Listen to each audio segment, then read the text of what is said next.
नमस्कार दोस्तों, स्वागत है आप लोगों का हमारे चैनल मैथ्स मेकर में।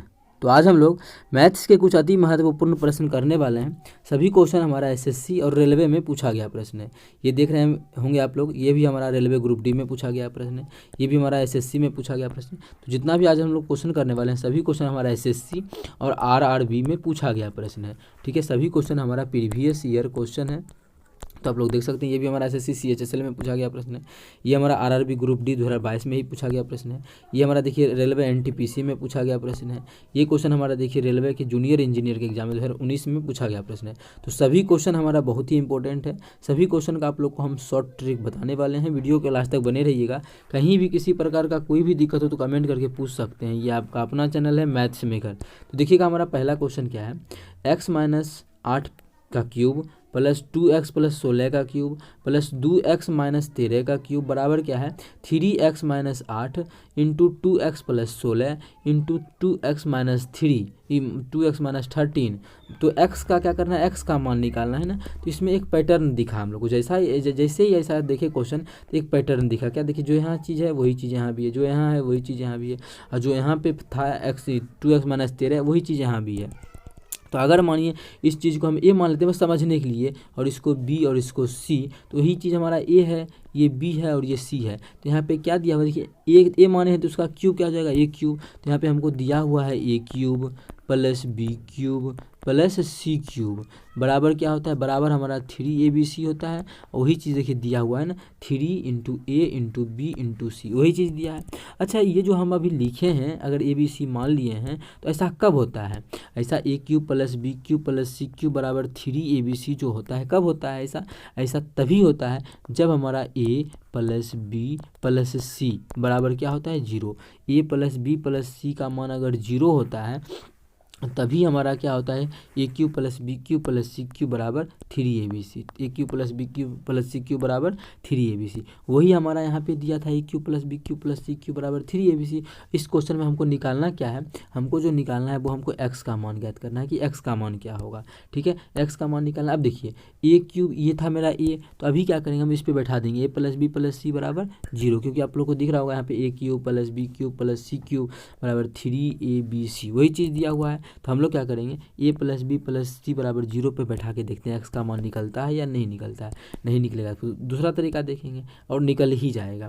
तो ए का मान कितना है, x माइनस 8 है तो x माइनस 8 प्लस बी का मान कितना है 2x माइनस 16 है तो 2x माइनस 16 प्लस सी का मान कितना है 2x माइनस 13 है।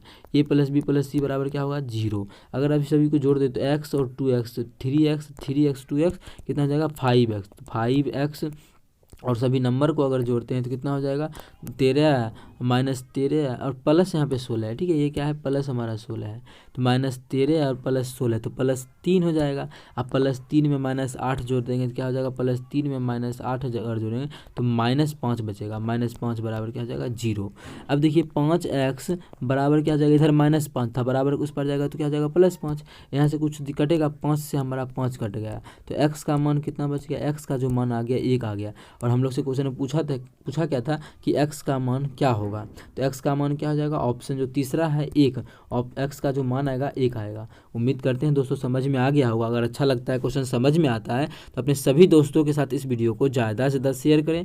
अगर आप लोग चैनल पर नए हैं तो हमारे चैनल मैथ्स मेकर को सब्सक्राइब करना ना भूलें। ठीक है, ये भी क्वेश्चन देखिए बेहतरीन तरीका से बताएं, और ये हमारा एसएससी सीएचएसएल में पूछा गया प्रश्न है, और सेम ऐसा क्वेश्चन हम पिछले वीडियो में कराए जो कि हमारा एसएससी सीजीएल में देखिए पूछा गया प्रश्न था। ये देखिए, अच्छा ये भी एसएससी सीएचएसएल का ये, तो सभी वीडियो देखा कीजिए। एसएससी सीजीएल में भी ऐसा क्वेश्चन बहुत बार पूछा गया है, इसीलिए ये कॉन्सेप्ट आप लोग को हमको बताना जरूरी लगा, तो हम क्वेश्चन ऐसा करवा दिए। चलिए अगला क्वेश्चन करते हैं जो कि हमारा ग्रुप डी का क्वेश्चन है। क्या है, भुवन के वेतन में पहले 16% की कमी हुई और बाद में 25% की वृद्धि हुई, उसके वेतन में हुआ शुद्ध प्रतिशत परिवर्तन क्या ज्ञात करना है। ठीक है, शुद्ध मतलब परिवर्तन उसके वेतन में क्या हुआ। तो होशियार बच्चा क्या करता है, बहुत जो मतलब परसेंटेज नहीं पढ़ा है, सिंपल एग्जाम देने गया है, तो पहले क्या हुआ 16% का कमी हुआ, और फिर क्या हुआ 25% का वृद्धि हुआ।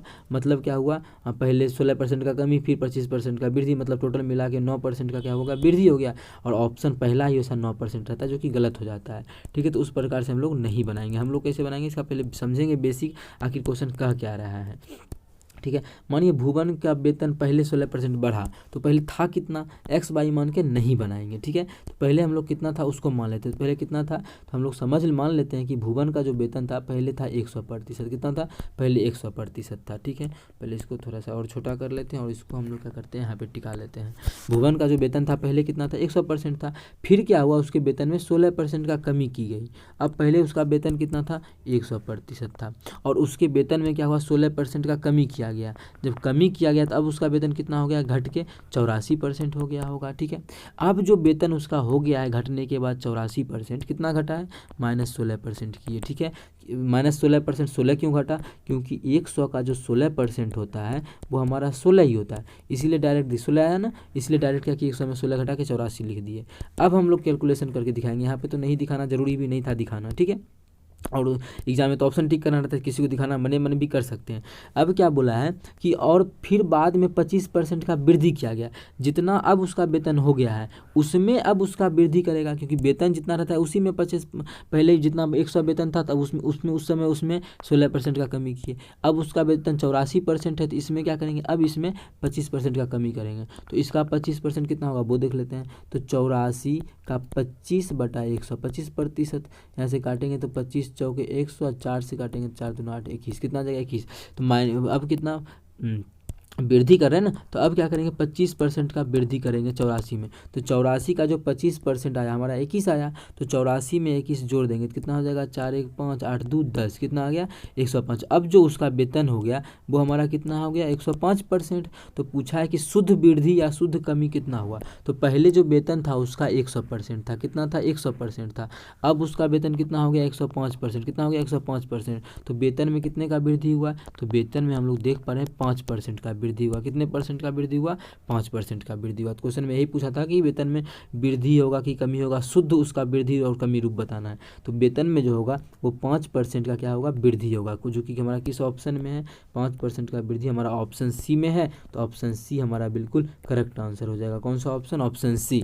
उम्मीद करते हैं दोस्तों समझ में आ गया होगा। कहीं भी किसी प्रकार का कोई भी दिक्कत हो, किसी भी क्वेश्चन में कमेंट करके पूछ सकते हैं। ये आपका अपना चैनल है मैथ्स मेकर। अगर अच्छा लगता है, क्वेश्चन समझ में आता है, तो अपने सभी दोस्तों के साथ इस वीडियो को ज़्यादा से ज़्यादा शेयर करें। ठीक है, अपने सभी दोस्तों के साथ इस वीडियो को ज़्यादा से ज़्यादा शेयर करें। चलिए अगला क्वेश्चन देखिएगा। क्वेश्चन नंबर हमारा क्या है, 3 नंबर क्वेश्चन।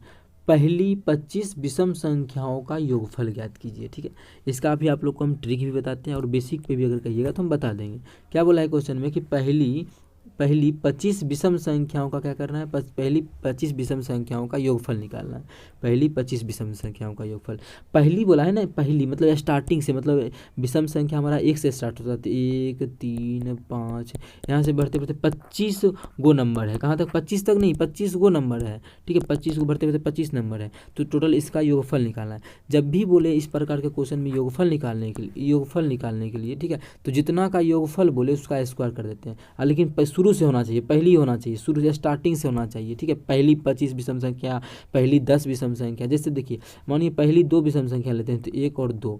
ठीक है, नहीं, पहली 2 विषम संख्या क्या हो जाएगा, 1 और 3। अगर हम जो ट्रिक बता रहे हैं उस पर क्या बोले, पहली 2 को विषम संख्या ना बोले तो 2, और इसका योगफल करने के लिए क्या तरीका बताए, पहली 2 विषम संख्या है तो 2 विषम संख्या, 2 का स्क्वायर कर देंगे तो 4। अभी देखिए यहाँ पे 4 पुर रहा है, तो 3 1 4, बिल्कुल जो यहाँ 4 पुर रहा है। अगर हम क्वेश्चन बोलेंगे पहली 3 विषम संख्याओं का योगफल, तो पहली 3 को विषम संख्या पूछ रहे, तो हम मेरे तरीका से क्या हो जाएगा, 3 का स्क्वायर 3 थिया 9। और यहाँ पे देख लेते हैं, तो 3 के बाद क्या आता है 5, पहली 3 विषम संख्या का योगफल क्या हो जाएगा, 5 3 8 1 9। देखिए यहाँ भी कितना आया, 9 आया, और यहाँ भी कितना है, 9 है। तो यही तरीका से हम लोग अभी जो क्वेश्चन करने वाले हैं वो क्वेश्चन करेंगे। ठीक है, तो क्या क्वेश्चन में क्या है, तो पहली 25 विषम संख्याओं का योगफल ज्ञात करना है। पहली 25, तो क्या डायरेक्ट क्या हो जाएगा, 25 का स्क्वायर, पहली 25 को है तो 25 का स्क्वायर कितना होता है, 625। तो हमारा ये पहली विषम संख्याओं का योगफल जो हो जाएगा वो 625 हो जाएगा, जो कि हमारा ऑप्शन बी में है। तो ऑप्शन बी हमारा बिल्कुल करेक्ट आंसर हो जाएगा। कौन सा ऑप्शन, ऑप्शन बी। उम्मीद करते हैं दोस्तों समझ में आ गया होगा। कहीं भी किसी प्रकार का कोई भी दिक्कत हो तो कमेंट करके पूछ सकते हैं। ठीक है, आप लोग को बस याद रखना है कि क्या तरीका लगा, क्या ट्रिक लगा, उसी पे बनाना है। पहली जितना पूछे, पहली 50 विषम संख्या पूछे तो 50 का स्क्वायर कर देंगे, पहली 100 विषम संख्या पूछे तो 100 का स्क्वायर कर देंगे, पहली 500 विषम संख्या पूछे तो 500 का स्क्वायर कर देंगे, पहली 99 विषम संख्या पूछे तो 99 का स्क्वायर कर देंगे। तो पहली जितना भी विषम संख्या पूछे इसको स्क्वायर करने से हम लोग का आंसर आ जाता है।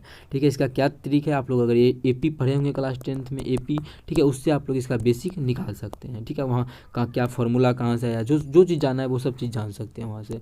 ठीक है, तो अभी चलिए हम लोग अगला क्वेश्चन करते हैं। क्वेश्चन नंबर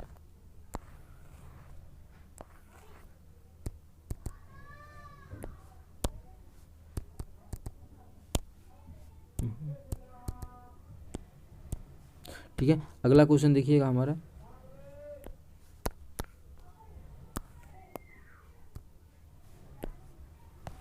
ठीक है, अगला क्वेश्चन देखिएगा। क्वेश्चन नंबर हमारा क्या है, 4 है। 4 नंबर क्वेश्चन क्या है, राजा अरुण से 3 गुना बड़ा है। ठीक है, ये देखिए क्या है, राजा अरुण से 3 गुना बड़ा है। 3 वर्ष पहले वह अरुण से की तुलना में 4 गुना बड़ा था। राजा अब कितने वर्ष का है। ठीक है, क्वेश्चन में क्या पूछा है कि राजा जो है अब हमारा कितने वर्ष का, ये क्वेश्चन में पूछा है। तो इस प्रकार का क्वेश्चन जब भी आता है एज का क्वेश्चन, हमेशा हम बोलते हैं एज के क्वेश्चन में क्या एक्स बाई मान के नहीं बनाना है, एक्स बाई मान के नहीं बनाना है। ठीक है, तो कैसे बनाएंगे, तो ऑप्शन से देखिए इस प्रकार के क्वेश्चन को हम कैसे बना सकते हैं।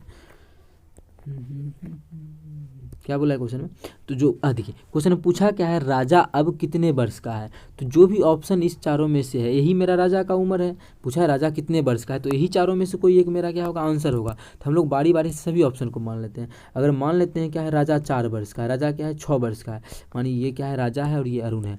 राजा अगर 6 वर्ष का मान लिए पहला ऑप्शन में, तो क्या बोला अरुण से 3 गुना बड़ा है। राजा क्या है, अरुण से 3 गुना बड़ा है। इसका मतलब है कि अरुण कितने साल का होगा, 2 साल का होगा, तभी तो राजा जो है इससे 3 गुना बड़ा 6 साल का हो गया। अब क्या बोला है, 3 वर्ष पहले ये कितने साल का हो जाएगा, 3 वर्ष पहले ये 3 साल का, 3 वर्ष पहले ये कितने साल का होगा, ये -1 साल का, मतलब 3 वर्ष पहले इसका जन्म नहीं हुआ होगा, किसका, अरुण का। तो पहला ऑप्शन तो हमारा यहीं पे गलत हो गया। ठीक है, तो जब जन्म ही नहीं हुआ तो इसमें हम कुछ आगे नहीं बोल पाएंगे इस क्वेश्चन में। ठीक है, अब क्या करते हैं हम लोग, दूसरा ऑप्शन को किसी को मानते हैं।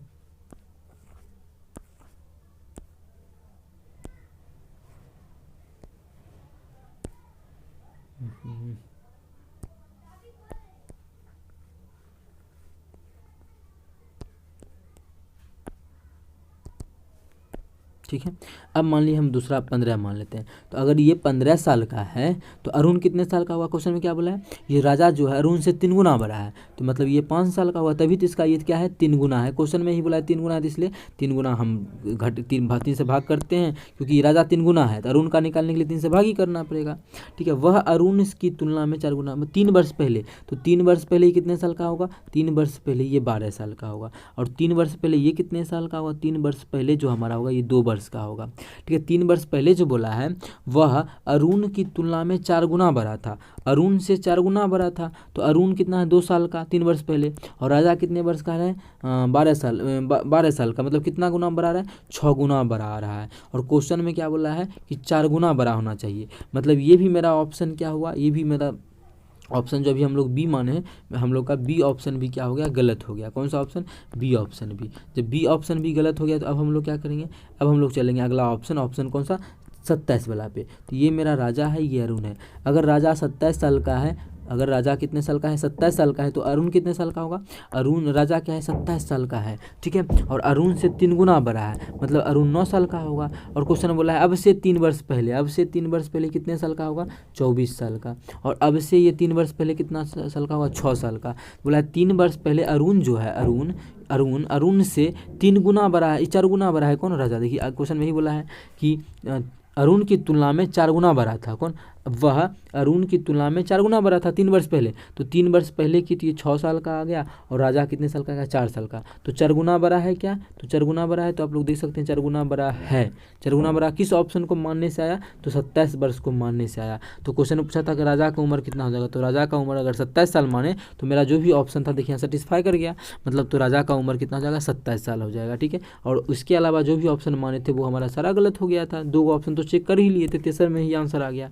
ठीक है, तो एज का जो भी क्वेश्चन आए इस प्रकार से आप लोग सॉल्व कर सकते हैं ऑप्शन के थ्रू। ठीक, जितना भी एज का क्वेश्चन करवाएं, आज से पहले भी करवाएं, आज भी करवाए थे सुबह वाला वीडियो में, कल भी करवाए थे सुबह वाला वीडियो में, कल शाम के वीडियो में भी आया था। तो वो सभी क्वेश्चन जो आता है एज का क्वेश्चन जितना भी हम लेके आते हैं ऑप्शन से ही कर रहे हैं। ठीक है, या फिर जो इसमें डेटा दिया हुआ है उसके अलावा एक्स बाई मान के बिल्कुल हम लोग नहीं करेंगे इस पर एज का क्वेश्चन। ठीक है, तो उम्मीद करते हैं समझ में आ गया होगा। कहीं भी किसी प्रकार का कोई भी दिक्कत हो किसी भी क्वेश्चन में तो कमेंट करके पूछ सकते हैं। अगर अच्छा लगता है, क्वेश्चन समझ में आता है तो अपने सभी दोस्तों के साथ इस वीडियो को ज़्यादा से ज़्यादा शेयर किया करें। ठीक है, तो चलिए मिलेंगे नेक्स्ट वीडियो में इसी प्रकार का बेहतरीन क्वेश्चन लेके। Thank you.